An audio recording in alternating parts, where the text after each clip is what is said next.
And thank you so much for joining us for this Monday's COVID-19 press briefing. Today, Orange County Mayor Jerry Demings will discuss our goals for the week, as well as have an update on coronavirus cases, which will include an indication as to where we stand as a county with vaccinations and with testing. The mayor will also discuss the county's emergency rental assistance program, and he will give information on a program that has been great for our community over the past several years. Dr. Raul Pino from the Florida Department of Health is also here with important information on COVID-19 and where we stand here in Orange County. We begin with Mayor Demings. Mayor. All right, thank you, Dr. Williamson. Thank you to all of you for being here. Hopefully you had a wonderful weekend. We had the opportunity this past weekend, yesterday in fact, to celebrate my father's 99th birthday. So happy birthday, Dad. And then we also had the opportunity to reflect on the events of September 11th from 20 years ago, and there were numerous events and remembrances that occurred around the nation, and certainly we honor those nearly 3,000 individuals who died unnecessarily on that day. So with that, we're going to move forward today. This is our 155th press briefing since the beginning of the pandemic here within our community. I'm pleased to report and also excited about the fact that we are moving the numbers up here within our community in terms of those who have gotten vaccinated. I am told by the Florida Department of Health that 71% or so of our residents who are eligible for the vaccine have now gotten vaccinated. We still want to get that number much higher here within our community, and so that's what it's all about for us each and every day as we endeavor to get more people protected.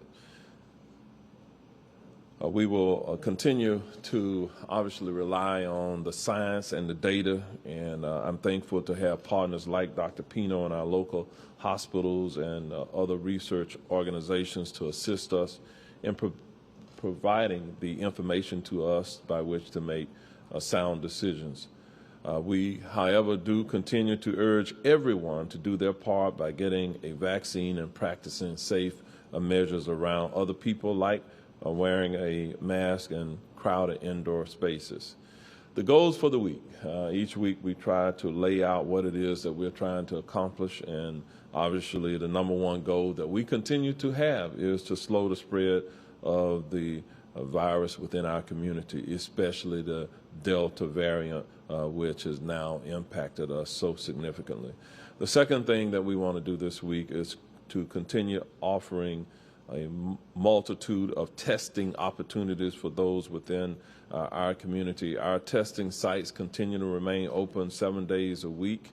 And number three, we will continue to provide financial assistance to those who are rent stressed through our emergency rental assistance program.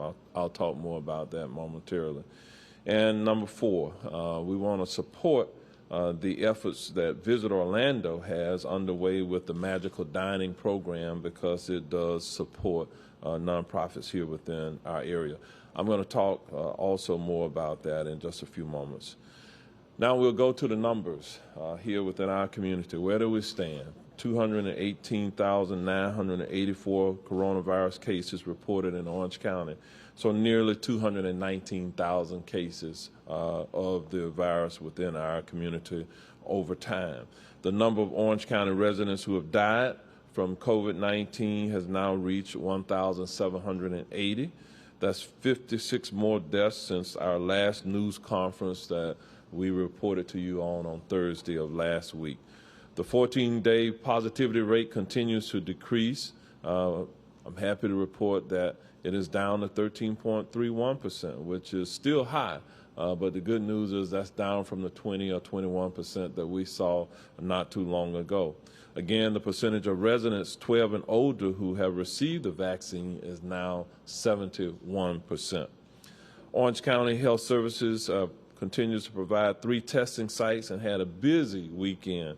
The sites administered a total of 4,857 tests combined for Saturday and Sunday. So within a 2-day period of time, we offered nearly 5,000 tests. All 3 sites are open, again, 7 days a week. 2 of the sites, Barnett Park and the former Claricona Elementary School, are open between the hours of 9 a.m. to 5 p.m. And due to soccer games, the Econ Soccer Complex closes an hour earlier. The hours for COVID testing at that site is 9 a.m. to 4 p.m. You can get information by going to our website at ocfl.net/testing if you desire to do so. Camping World Stadium is also offering free Pfizer Moderna vaccines. It is open 7 days a week between the hours of 9 a.m. and 5 p.m. To learn more, you can go to ocfl.net/vaccine. I want to give you an update. Part of our effort here in this community to get others vaccinated starts with our own employee here with Orange County government. I'm happy to say that we now have approximately 72% of all of our Orange County employees who are now vaccinated. We're trying to get that number up much higher before the end of this month. That includes 80% of non-union employees and 63% of union employees. Of course, towards the end of last week, President Biden announced initial directives and mandates and recommendations here within the United States. And there were some mandates and requirements for large employers with 100 or more employees, as well as some of the healthcare organizations. There are certain mandates. We intend to follow whatever lawful directives are put in place in that regard. Also, as a reminder, the U.S. Supreme Court invalidated the CDC eviction moratorium on August the 26th. At our last press briefing, we talked with you about that. Again, we have support for our residents here who may find themselves chronically rent stressed or in need of emergency rental assistance. We, to date, have provided over $8.5 million that has been distributed to 1,508 families, which has resulted in them being able to stay in their homes. And we want to continue to assist our families in that regard. For information on our rental assistance program, you can go to ocfl.net/rental assistance. And now, I told you I would come back and talk about the Magical Dining, and that's a wonderful program that we have in place in our community that helps to support both local restaurants and raise money to combat homelessness in our community. Visit Orlando's Magical Dining launched on August the 27th with more than 90 of Orange County's and Orlando's best restaurants. All are offering 3-course meals for $37. So you know what to expect. They have special menus for the dining opportunities. But $1 from every meal is donated to 2 charities that has been established through the program. These charities are indeed making a difference in our community. First, we have Pathlight Home, which provides affordable housing and employment assistance to low-income and homeless individuals. And the second charity is iDignity, which assists disadvantaged Central Floridians in obtaining legal identification documents often required to access education, employment, and other services. We all know our restaurant community has faced many challenges as they have are recovering from the pandemic. This restaurant program provides a needed boost to encourage diners to dine out and try new restaurants. This weekend I had the opportunity to be in several. We have the CEO and president of Visit Orlando with us today, Ms. Cassandra Mate, who is here during the Q&A. If there are any questions for her, certainly we'll ask her to come forward. I'm also pleased to announce today that Visit Orlando's Magical Dining will be extended by 2 weeks. They will run the program until October the 17th. The extension will provide an opportunity to raise additional funds for the charities and support our restaurant community even more. I encourage you to all try one of these restaurants that offer magical dining. Their options are for outdoor dining and takeout as well. You can find information about the magical dining program by going to orlandomagicaldining.com. orlandomagicaldining.com. And with that, ends my formal comments at this point, where I'm going to ask Dr. Pino to come forward. Thank you, Mayor. Good morning, everyone. As the Mayor mentioned to you, the number of positive cases is up to 218,984, and a positive rate is 13.3. So we have seen a significant decrease from where we were in 20%, and the number of deaths has risen to 1,780. Unfortunately, we have 56 additional deaths reported to the state since September the 9th. 27 were female, 29 were male, 18 were black, 3 Asian, 27 white, 8 of other categories. With regard to ethnicity, 18 Hispanic, 38 non-Hispanic. And also on that group, we have 1 death that was reported from May 2021, 10 from July, and 1 for September. The rest were from the month of August. The age range for the death was 0 to 95. That means someone younger than 1. And we will not give any details about that individual at all, because it's just one single case and could be easily identified. And 3 of the 56 deaths, that is 5.4, were reported in long-term care facilities. On the vaccines, the Mayor mentioned that we have reached 71% of at least 1 dose. I also want to inform to you that about 10,000 individuals have taken the 3rd dose in our county. And also, it is important for people to know that the monoclonal site continues to be opened at the Camping World, and since they opened, they have seen over 4,000 individuals. And that has shown to have an impact, as we look in the data, in hospitalization, in reducing.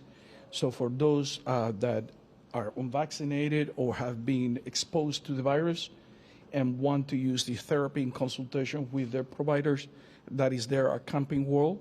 It's free of cost, and it can be very useful when giving to the right individual at the right time. Our positivity rate for 100,000 has decreased to 331. Remember, at the highest, that was 640 per 100,000 individuals. The number of cases last week reduced by 25% with regard to the week before, and as I mentioned to you, the positivity rate continued to decrease. Yesterday, positivity rate was 12.5, and the 14-day rolling average was 13.3. With that, I will answer any questions that you may have during the Q&A. Thank you. Okay, so we will transition to the Q&A, but just in terms of process, remember that we have a microphone that moves around, and we will start in order. We do have Scott Howard, who is here from the public school system, Orange County Public Schools, here today. Again, Ms. Cassandra Mate, I see Commissioner Gomez-Cordero and Commissioner Uribe, who have joined us. We have Danny Banks here also from the Director of Public Safety, and I believe those are the staff members that's here. So with that, microphone is over here, so we're going to start over here, and then we'll move throughout the room. This is Steve Hudak from the Orlando Sentinel. This is for Dr. Pino. I understand that we can't get additional details about the young person here, but is that our first child death? Younger than 1 that we know, yes. Anyone younger than 18? I believe so. So this is the first one. Okay. That resides in the county. Yes. Yeah. Okay. Okay, this is Melissa Thomas with Florida National News. This question is for Mayor Demings. As it relates to kind of the homeless population, this is something we haven't heard about in a while in terms of the coronavirus press briefings, but where's Orange County now in terms of serving the homeless population as it relates to getting them vaccinated and things like that? Because I know when we initially entered the lockdown, that was a big concern in terms of them being a vulnerable population. We have a number of efforts underway, obviously, with the mobile vaccination trailers. We have deliberately moved it in locations where we are able to serve the homeless population from Lake Eola to other areas. And we also work with the Homeless Services Network and the CEO there, Ms. Martha R., who has been working for the congregate shelters to provide some vaccination opportunities through that effort. And then, of course, the Coalition for the Homeless as well. So we have been providing some of our various funding to support the homeless outreach efforts, and we're going to continue with that. Also, by the way, I forgot to mention that if there are any questions for Spanish-speaking media in Spanish, Ilia Torres has joined us today to do translation for me, and certainly Dr. Pino is fluent as well. So hopefully I answered your question. All right, thank you. Thank you, Andreina Rosal from Univision. My question is for Dr. Pino and other question for Jerry Demings, the Mayor Jerry Demings. La primera pregunta es acerca del anticuerpo monoclonal. Estaba diciendo que si pudiera aclarar, por favor, cuántas personas se han atendido con el anticuerpo monoclonal, cómo esto ha funcionado, cómo esto ha sido recibido por la comunidad. Dijo que las personas que no estaban vacunadas podían ir también a recibir un poco la actualización de cómo ha funcionado, cómo ha sido la receptividad de la gente con respecto al anticuerpo monoclonal. So the question in Spanish was what has been how the public, the community have received the monoclonal, and to explain a little bit to the community in Spanish what is it and who can have access to. En español, el sitio para los anticuerpos monoclonales está localizado en Camping World y la intención de este tipo de tratamiento es prevenir hospitalizaciones y muerte. Es muy efectivo si se da en el momento adecuado, porque se llama post-exposure prophylaxis. Después que estás expuesto al virus y que sabes que has estado expuesto al virus o en los primeros días de la infección, es muy efectivo. Y la idea es darte un boost, un acelerón a tu inmunidad para que puedas combatir más eficazmente la pandemia con tu propio cuerpo. Esa es la intención del monoclonal. Se han hecho 4.387, se reportaron hasta ayer, y es muy efectivo cuando se usa adecuadamente. La intención es que para las personas que no han sido vacunadas por cualquier situación que haya presentado, sí tienen una infección, y si es temprano en la infección, es un tratamiento muy efectivo. I said that it was a very effective treatment when given on time at a person that has experienced post-exposure to COVID-19. It's intended for people after they get exposed, and the idea is to give a boost to your immune system to fight the disease by itself, by your body to fight the disease. And it has been very effective.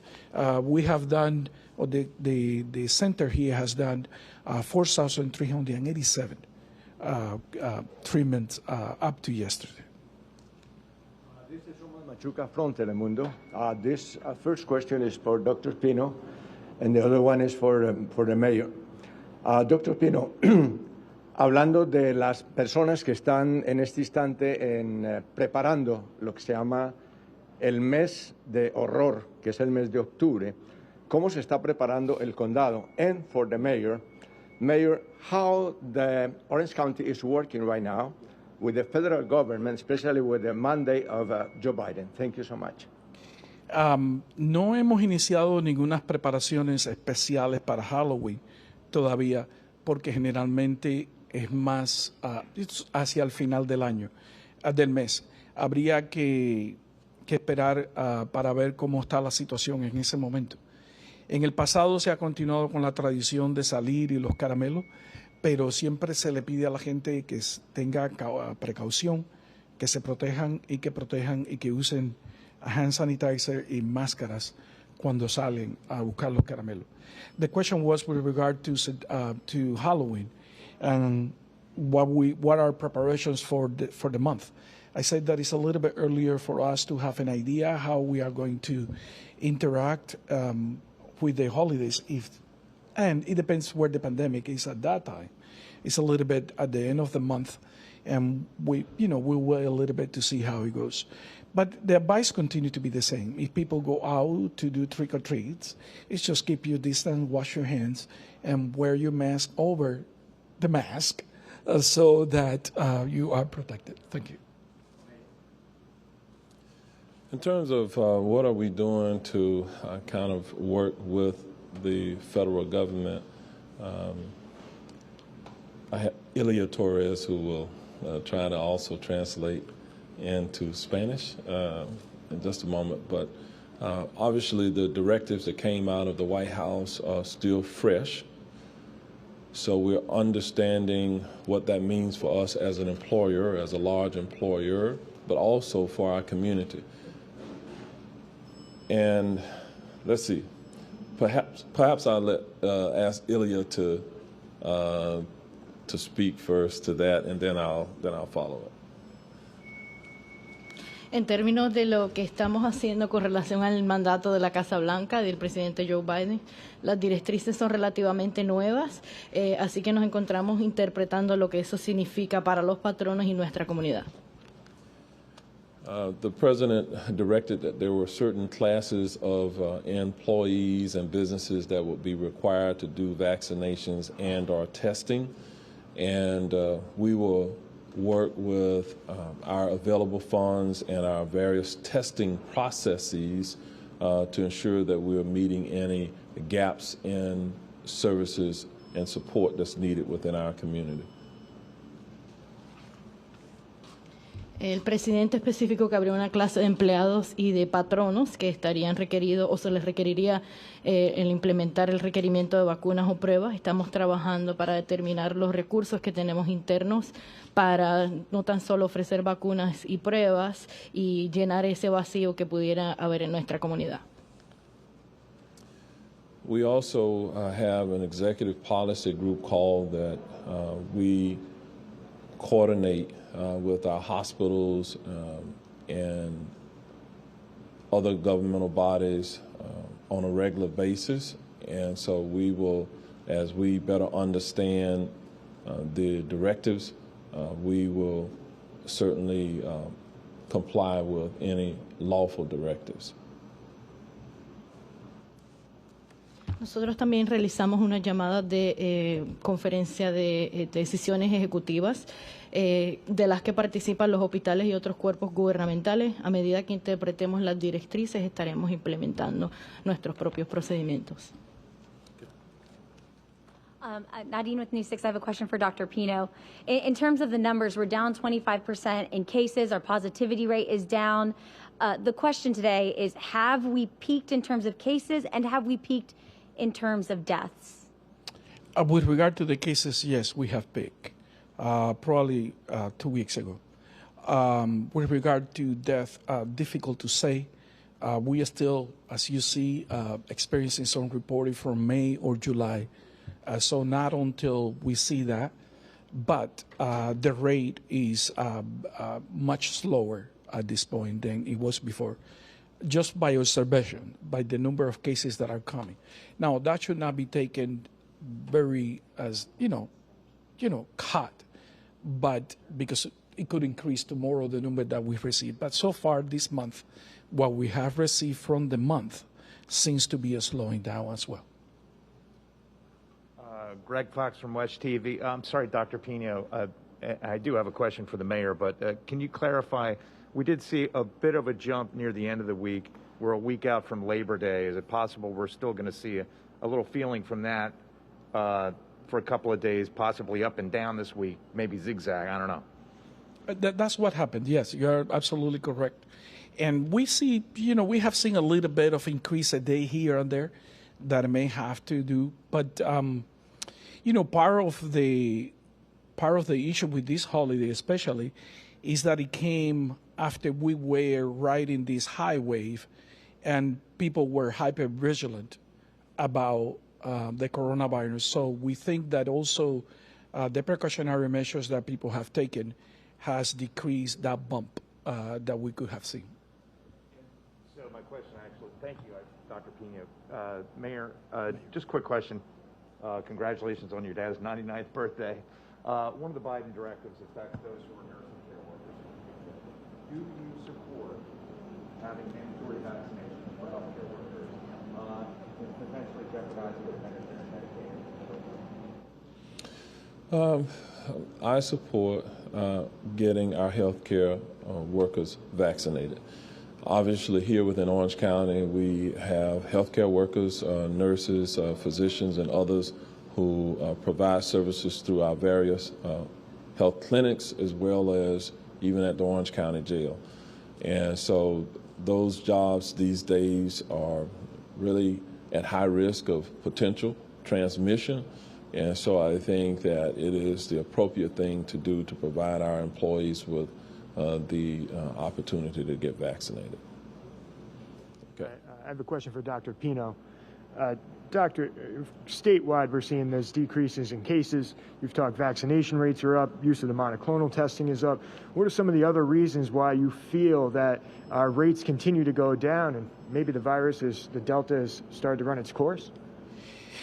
Well, we have seen this before, this type of cycling approach to the disease, but also, you know, we took all the steps and people start masking up, and the state of emergency was declared, and also the schools masked 2 weeks ago, almost 3 weeks ago, and that all has a compounding effect. It's not one single thing; it's a layer approach to this, and also as you mentioned, vaccinations did get a bump.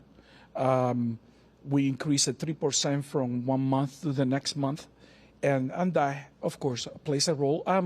As you mentioned, monoclonal antibodies treatment has played a role in decreasing hospitalizations.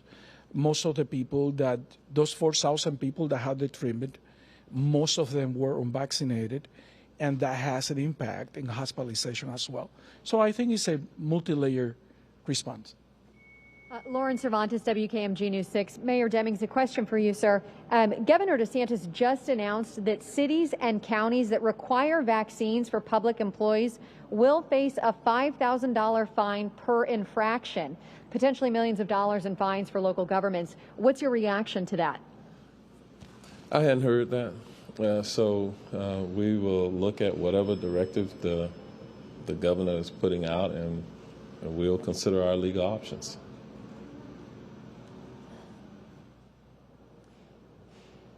This next question was texted in from Angelo Jacobs with WFTV. The question is for Dr. Pino.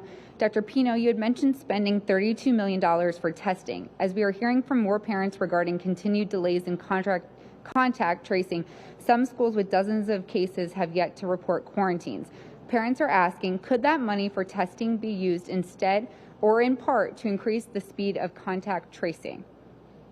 The short answer is yes, and it will be used.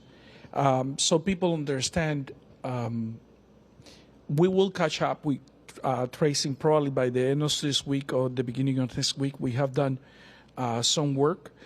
We also are in the process of hiring additional staffing from OCPAs as contractor for us so that we can continue to do the trace investigation. And we also are working with the contractors and OCPAs to invest and develop that plan for the $32 million that we have for testing and vaccines when they come in the schools.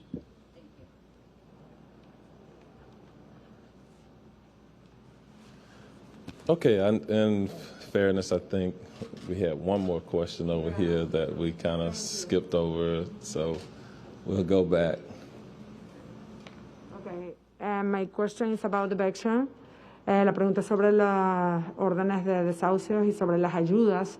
Estuve conversando la semana pasada con la comisionada Mayra Uribe y ella nos estaba explicando que Bueno, que entre los requisitos de las ayudas está que las personas no necesitan una orden de desahucio, sino que con simplemente deber la renta ya pueden aplicar a las ayudas. Por otro lado, nosotros hemos estado recibiendo llamadas de personas que dicen que los requisitos son muy quizás complicados para aplicar a las ayudas. La primera pregunta sería: ¿cuánto dinero se han entregado? Creo que lo mencioné al comienzo. ¿Cuánto dinero se han entregado? ¿Cómo ha ido la entrega de los recursos?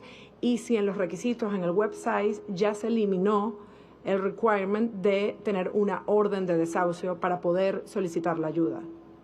Porque es contrario a lo que nos comunicó la comisionada. Sounds like a long question, but I'm going to ask Ilya to translate first. I'm going to skip on the introduction and the three questions for you.